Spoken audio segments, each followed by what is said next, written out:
한국은 이제 우리에게 필요 없습니다. 우리는 스스로 할 수 있어요. 2023년 3월 15일 오후 2시 자카르타 국방부 브리핑룸에서 울려 퍼진 말입니다. 저는 아니사 라흐마니, 자카르타 타임스에서 15년간 일해온 국방 전문 기자입니다. 그날 그 역사적인 기자회견을 직접 취재했죠. 인도네시아 국방부 장관 프라보어 수비안토가 전 세계 언론 앞에서 폭탄 선언을 한 순간이었습니다. 한국과 진행 중이던 150억 달러 규모의 차세대 전투기 KF-21 공동개발 사업을 일방적으로 중단한다는 발표였어요. 솔직히 저는 그 순간 정말 자랑스러웠습니다. 드디어 우리나라가 독립했구나. 더 이상 한국에 의존하지 않아도 되는구나. 그런 생각이 들었거든요. 15년 전만 해도 인도네시아는 한국의 도움이 절실했어요. 경제도 뒤처져 있었고 기술력도 부족했죠. 한국에서 기술자들이 와서 이것저것 가르쳐주고 우리는 그저 배우기만 했습니다. 하지만 2023년에 인도네시아는 달랐어요. GDP 1조 4천억 달러로 세계 16위 경제대국이 됐고 인구 2억 7천만 명의 거대한 시장을 보유한 지역 강국으로 성장했거든요. 이제 우리가 한국과 대등한 관계야. 아니, 어떤 면에서는 우리가 더 위에 있을지도 몰라? 기자회견장에서 그런 생각을 하고 있었어요. 장관의 발언은 계속 이어졌습니다. 한국은 좋은 파트너였지만 이제 우리는 더 큰 무대에서 놀아야 합니다. 유럽, 미국의 선진 기술과 협력할 때입니다. 인도네시아는 이제 선진국 대열에 합류했습니다. 한국의 도움 없이도 충분히 할 수 있어요. 취재진들 사이에서 웅성거림이 일었습니다. 특히 한국 기자들의 표정이 얼어붙더라고요. 한국 KBS 기자가 손을 들고 질문했습니다. 장관님, 15년간의 협력 관계를 이렇게 일방적으로 중단하는 게 맞습니까? 장관이 차갑게 답했어요. 일방적이 아닙니다. 자연스러운 졸업입니다. 학생이 언제까지 선생에게 의존할 수는 없잖아요. 그 순간 저는 속으로 쾌감을 느꼈습니다. 맞아, 우리가 이제 졸업하는 거야. 한국은 과거의 선생일 뿐이야. 회견이 끝나고 저는 즉시 기사를 작성했습니다. 인도네시아, 한국과의 굴욕적 종속 관계 청산. 경제 대국으로 성장한 인도네시아, 이제 진짜 선진국과 손잡는다. 제목부터 도발적으로 뽑았어요. 클릭도 많이 나올 것 같았거든요. 기사 반응은 폭발적이었습니다. 인도네시아 국민들 대부분이 환호했어요. 드디어 한국의 그늘에서 벗어났다. 이제 우리도 당당한 선진국이다. 한국 기술은 이제 구식이야. 유럽 기술이 훨씬 좋아. 댓글들이 쏟아졌죠. 며칠 후 더 큰 뉴스가 터졌어요. 인도네시아가 한국과의 고속철도 2단계 사업도 전격 취소한 겁니다. 대신 중국과 새로운 협력을 발표했죠. 원자력 발전소 건설 협력도 중단됐어요. 프랑스와 손잡겠다고 했습니다. 저는 연일 이런 뉴스들을 보도했어요. 인도네시아, 한국 의존에서 완전 탈피. 글로벌 강국들과 손잡는 인도네시아의 당당한 행보. 매번 기사가 화제가 됐고 저는 스타 기자가 됐습니다. 하지만 이상한 일들이 하나둘 일어나기 시작했어요. 2023년 6월 독일 항공우주 회사 에어버스와의 첫 회의를 취재했습니다. 한국을 대신할 새로운 파트너로 점찍었던 회사였죠. 회의는 자카르타 힐튼 호텔에서 열렸는데 우리 국방부 관계자들은 정말 자신만만했어요. 우리는 아시아에서 가장 큰 방산 시장 중 하나입니다. 협력하면 서로에게 도움이 될 거예요. 그런데 독일 쪽 반응이 예상과 달랐어요. 우리 독일에서 인도네시아로 기술 이전은 어렵습니다. 대신 완제품을 공급해 드릴 수 있어요. 가격은 한국이 제시했던 것의 3배 정도 될 것 같습니다. 한국 수준에 맞춰달라는 제안을 검토해봤지만 우리 독일에서는 그 정도가 최소한의 선입니다. 3배라고요? 우리 관계자들의 표정이 굳어졌어요. 하지만 체면상 바로 거절할 수는 없었죠. 검토해보겠습니다. 이런 식으로 넘어갔어요. 프랑스 탈레스 그룹과의 미팅도 마찬가지였습니다. 핵심 기술 이전은 불가능하고요. 유지 보수는 전부 프랑스에서 해야 합니다. 비용은 상당히 높을 겁니다. 아무래도 유럽 기술이니까요. 저는 이런 내용들을 기사에 쓸 때 좀 이상했어요. 뭔가 조건이 한국보다 훨씬 나쁘네? 하지만 그래도 긍정적으로 써야 했습니다. 이미 한국과 결별을 대대적으로 보도했는데 갑자기 문제가 있다고 할 수는 없었거든요. 인도네시아, 유럽 최고 기업들과 협상 순조. 한국 대신 선택한 유럽 파트너들, 훨씬 앞선 기술 보유. 이런 식으로 포장해서 썼어요. 그런데 몇 달이 지나면서 슬슬 문제가 보이기 시작했습니다. 한국에서 수입하던 핵심 부품들을 대체할 업체를 찾는 게 쉽지 않았어요. 자동차 부품, 전자제품 부품, 선박 부품. 한국산 비중이 생각보다 훨씬 높았거든요. 대체 업체들은 가격을 2~3배씩 불렀어요. 한국산이 왜 이렇게 싸면서 품질이 좋았지? 처음으로 그런 생각이 들었습니다. 2023년 9월 더 충격적인 소식이 들려왔어요. 독일 에어버스가 갑자기 협상을 중단한다고 통보한 겁니다. 인도네시아 시장이 생각보다 복잡하네요. 일단 보류하겠습니다. 프랑스 탈레스도 마찬가지였어요. 현재 상황에서는 진행이 어려울 것 같습니다. 하나둘 발을 빼기 시작한 거죠. 저는 당황했어요. 어떻게 기사를 써야 할지 모르겠더라고요. 유럽 기업들, 인도네시아와의 협력에 신중한 접근, 이런 식으로 애매하게 썼습니다. 하지만 더 큰 문제가 기다리고 있었어요. 우리가 한국을 대신해서 선택한 중국과의 고속철도 프로젝트에서 대형 사고가 터진 겁니다. 2023년 10월 시험 운행 중이던 열차가 탈선했어요. 다행히 사망자는 없었지만 원인이 심각했습니다. 중국이 제공한 기술이 인도네시아의 열대 기후와 지형에 맞지 않았던 거예요. 한국 기술은 동남아 환경을 15년간 연구해서 최적화했다며 자신 있어 했는데 중국 기술은 그런 준비가 전혀 안 되어 있었습니다.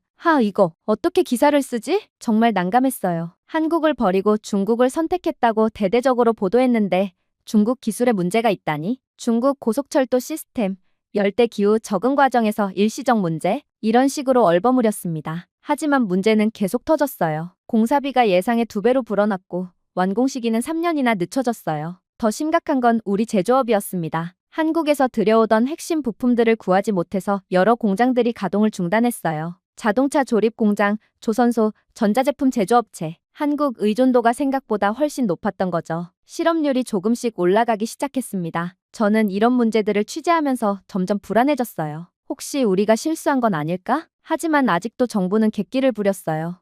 일시적인 어려움일 뿐입니다. 곧 해결될 겁니다.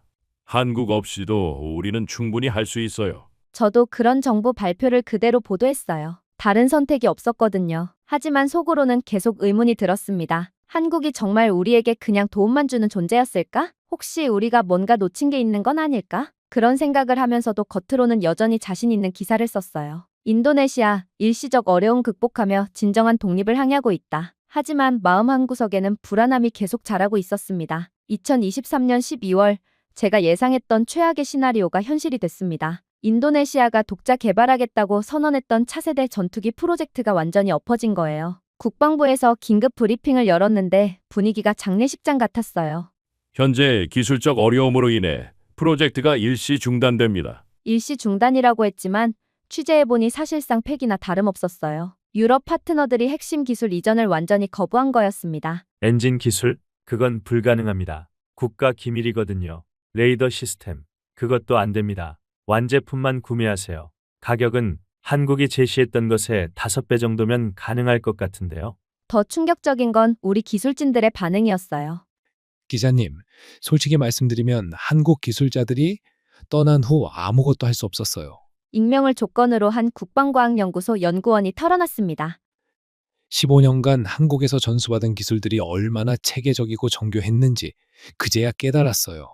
유럽 기업들은 기술을 주지도 않을 뿐더러 우리 상황을 전혀 이해하지 못해요. 이 말을 듣는 순간 소름이 돋았어요. 혹시 우리가 정말 큰 실수를 한 건 아닐까? 하지만 아직 기사로 쓸 수는 없었어요. 정부에서 함구령을 내렸거든요. 그런데 더 큰 재앙이 기다리고 있었습니다. 2024년 1월 중국과 함께 진행하던 고속철도 프로젝트에서 또 다른 대형 사고가 터졌어요. 이번에는 교량이 무너졌습니다. 다행히 시험 운행 단계라 인명피해는 없었지만 원인이 더 심각했어요. 중국이 제공한 설계가 인도네시아의 지진과 태풍에 전혀 대비가 안 되어 있던 거였습니다. 한국은 15년간 동남아 기후를 연구해서 모든 자연재해에 대비한 설계를 했는데 중국은 그런 준비가 전혀 없었어요. 공사를 처음부터 다시 해야 합니다. 비용은 최소 2배는 더 들 것 같습니다. 완공 시기? 글쎄요.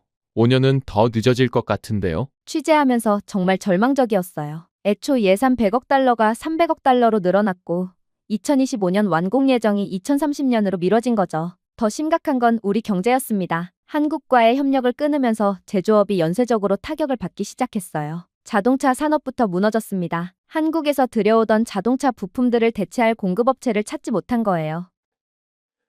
중국 부품은 품질이 떨어져요. 한국 부품은 가격도 적당하면서 품질도 좋았는데 이제 어디서 구해야 할지 모르겠어요.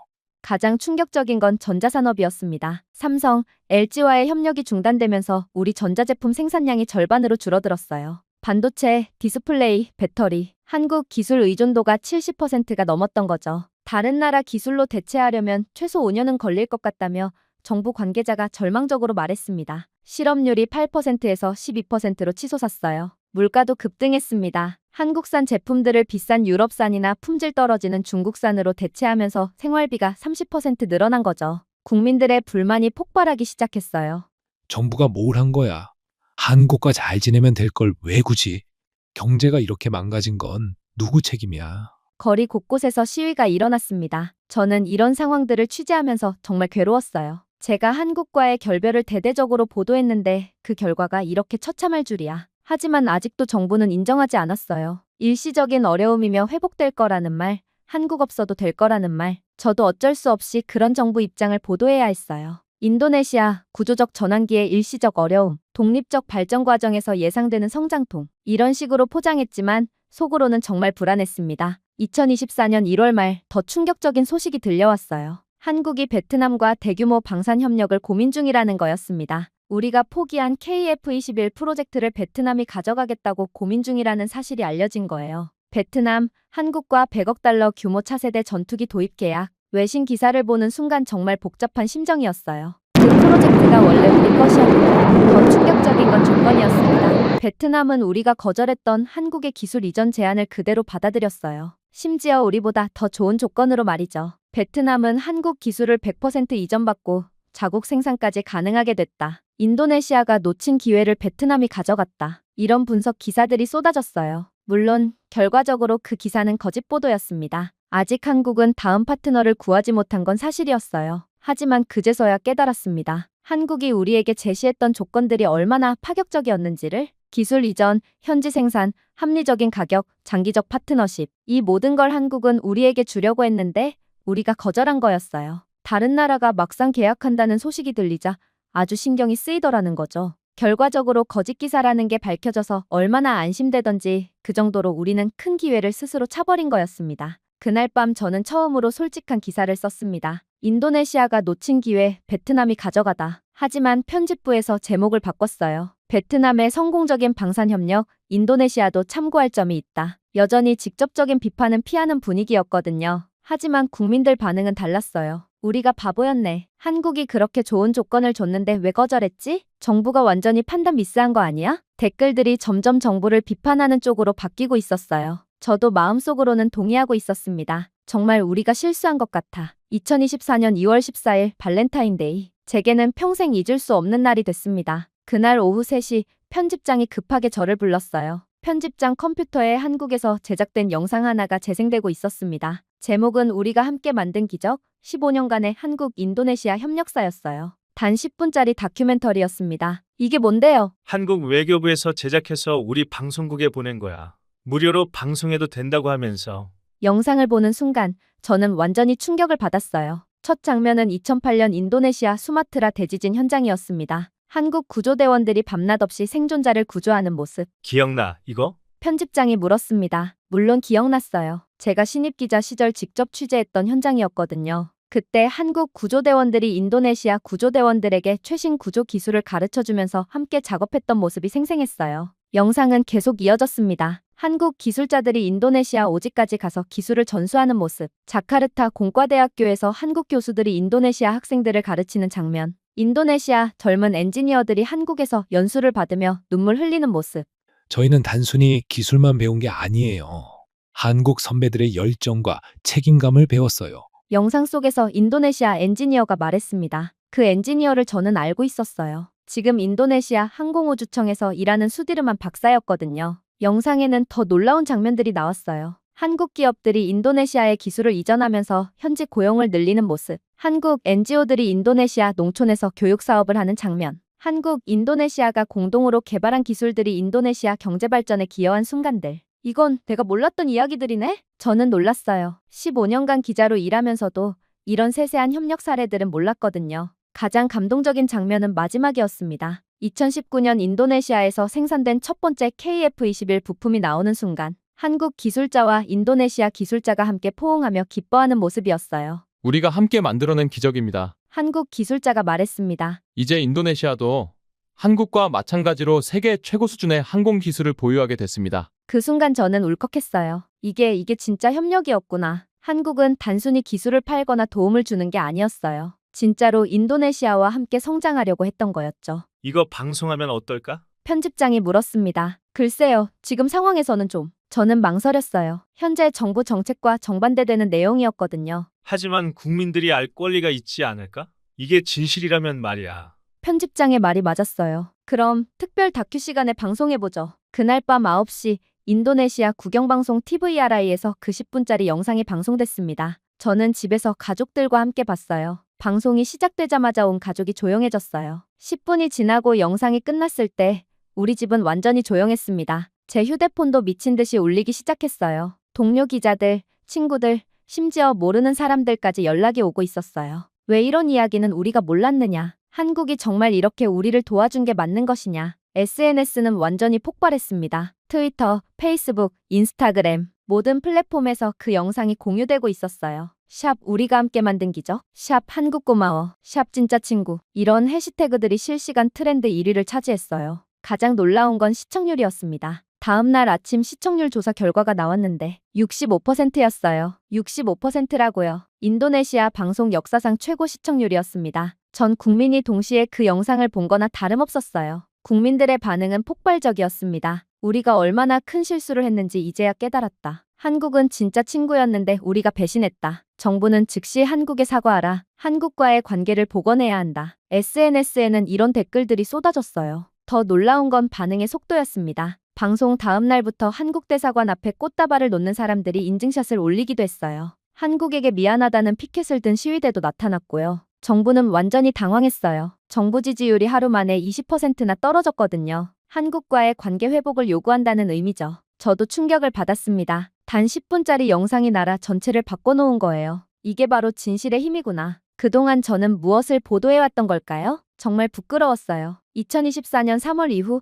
저는 완전히 다른 기자가 되어 있었습니다. 이제 저는 한국과의 협력 강화를 적극적으로 주장하는 기사들을 쓰고 있어요. 그 10분짜리 영상이 보여준 진실 이후로 제 관점이 180도 바뀐 거죠. 인도네시아, 한국과의 KF21 사업 즉시 복구해야 15년 협력의 가치를 되살려야 할 때 한국이라는 진정한 파트너를 다시 품어야 매주 이런 제목의 기사들을 쏟아내고 있어요. 1년 전 제가 한국과의 결별을 찬양했던 것과는 정반대죠. 국민들의 반응도 놀라울 정도로 변했습니다. 기사 댓글란을 보면 정말 감동적이에요. 기자님 말이 맞아요. 우리가 한국의 고마움을 몰랐어요. 15년간 우리를 진심으로 도와준 나라를 우리가 배신했네요. 한국 없이는 정말 아무것도 할 수 없다는 걸 이제야 깨달았어요. 댓글들이 수천 개씩 달려요. 1년 전만 해도 한국 따위는 필요 없다던 사람들이 이제는 한국의 소중함을 이야기하고 있어요. 더 놀라운 건 국민들이 스스로 한국에 대해 공부하기 시작한 거예요. 한국어 학원은 대기자가 수천 명이고 한국 역사와 문화를 배우려는 사람들이 급증했어요. 우리가 한국에 대해 너무 몰랐구나 하는 자성의 목소리가 곳곳에서 들려와요. 하지만 가장 뼈아픈 건 국제적 신뢰도 문제였습니다. 인도네시아의 변심이 세계 언론에 대대적으로 보도되면서 우리나라 이미지가 크게 타격을 받은 거예요. 신뢰할 수 없는 파트너 인도네시아. 월스트리트 저널에 이런 제목의 기사가 실렸어요. 15년간 쌓은 신뢰를 하루아침에 깬 나라라는 오명을 쓴 거죠.